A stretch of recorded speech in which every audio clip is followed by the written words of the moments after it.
Bonjour à tous et bienvenue à la formation SQL Server 2012 Administration.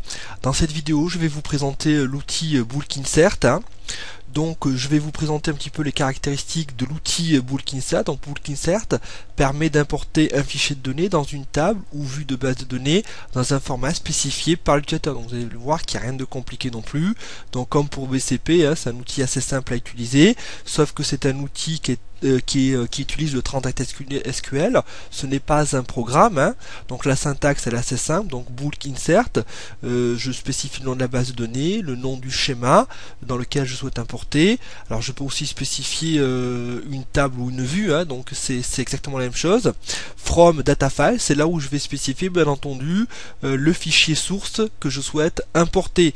Et regardez with, with permet de spécifier quelles sont les options d'import. Par exemple, vous avez ici le file terminator qui spécifie quel est le caractère de séparation des champs. Je peux aussi spécifier un certain nombre d'options pour dire voilà, est-ce que j'inclus dans l'import le premier champ, etc. Donc vous avez toutes les possibilités. Je vous laisse regarder la doc officielle de Microsoft. Alors comme pour BCP, la meilleure manière d'appréhender cet outil, ou plutôt cette commande, c'est de réaliser un exemple concret. Alors nous allons nous connecter à notre serveur. Voilà, donc ici nous sommes dans la base de données GESCOM. Alors ce que nous allons faire, c'est que nous allons créer une table, voilà, employé underscore bis que nous avons déjà créé et supprimé lors de la précédente vidéo. Donc regardez, je rappelle, pour créer une table à partir d'une autre table avec la même structure et les mêmes données, on va utiliser le select into, donc select étoile into, voilà, dans quelle table, et là je vais spécifier dans quelle table je souhaite importer les données, et par la même occasion la créer, bien sûr, employé bis, voilà, from, la table source, stagiaire, point, employé. Donc là je récapitule pour cette commande. Donc là cette commande permet de créer la table employé bis à partir de la table employé. Il va la créer avec la même structure ainsi que les mêmes données qui sont contenues dans la table employé. Voilà, donc je vais lancer ma commande. Parfait, 9 lignes affectées. Je vais vérifier ici si ma table a bien été créée. La voici. Je vais faire un select sur la table pour voir s'il y a des données à l'intérieur. From stagiaire employé, je peux faire un glisser déposer. Regardez, exécuter. Voilà, donc regardez, j'ai bien les données. Je vais supprimer toutes ces données. Delete from stagiaire from employé. Voilà, je supprime. Je revérifie que les données ont bien été supprimées. Voilà, donc j'ai supprimé tous mes enregistrements de la table employé underscore bis. Alors j'ai un fichier qui a été réalisé lors du précédent exercice employé, regardez, qui contient en fait les données de tous les employés que nous avons exportés à partir de la table employé. Donc là on va essayer d'importer le contenu de ce fichier dans la table employé underscore bis.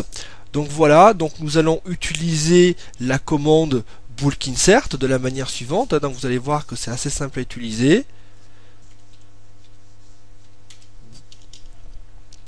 Voilà, bulk insert. Donc vous avez vu que c'est une instruction transact SQL.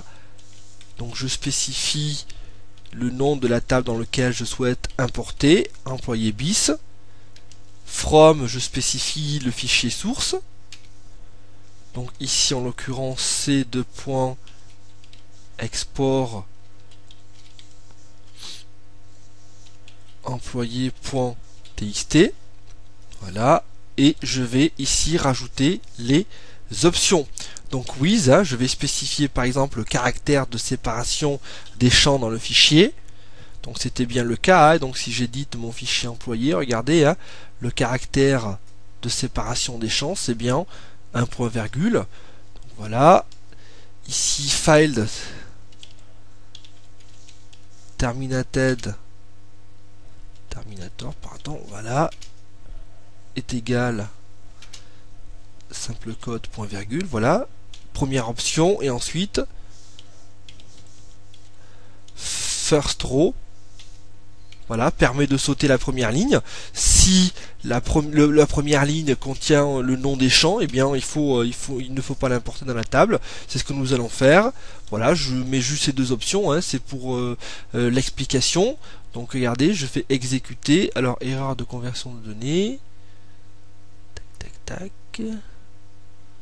Ok, d'accord. Alors ce que nous allons faire, ben c'est pas grave, j'ai un deuxième fichier à charger. Donc je vais charger celui-ci, employé underscore VIP, qui contient aussi des employés avec leur salaire, etc. Donc j'exécute cette commande. Donc regardez, 4 lignes affectées. Donc là, le chargement a bien été réalisé. Si je fais un select étoile from stagiaire employé bis, je fais entrer, regardez, j'ai bien mes données. Donc regardez, le fichier EMP underscore VIP que nous avons utilisé lors des précédents exercices, regardez, contient bien les données des employés. Donc regardez, premier champ, le numéro de l'employé, le 2 rend compte, le nom, le prénom, la fonction, le titre, la date d'embauche, le salaire, la commission, etc. Donc voilà comment réaliser un chargement avec la commande bulk insert en mode transact SQL à partir d'un fichier externe au niveau du système d'exploitation. Alors j'aurais pu bien entendu mettre une virgule ici si le caractère de séparation dans le fichier était une virgule ou un tiret. Donc vous pouvez spécifier tout type de caractère. Donc voilà un petit peu pour l'utilisation de bulk insert, un outil simple mais qu'il faut connaître. Donc je pense que un jour ou l'autre vous serez amené à utiliser cet outil. Donc il peut être intéressant pour des opérations ponctuelles. Donc voilà, donc je vous dis merci pour votre attention et je vous dis à très bientôt pour le prochain module qui traitera lui de la gestion de la sécurité d'accès. C'est là où nous allons voir la notion de login, la notion de user de base de données, les privilèges système, les privilèges objets, les rôles de serveur, etc. Voilà, donc merci pour votre attention et à très bientôt pour le prochain module.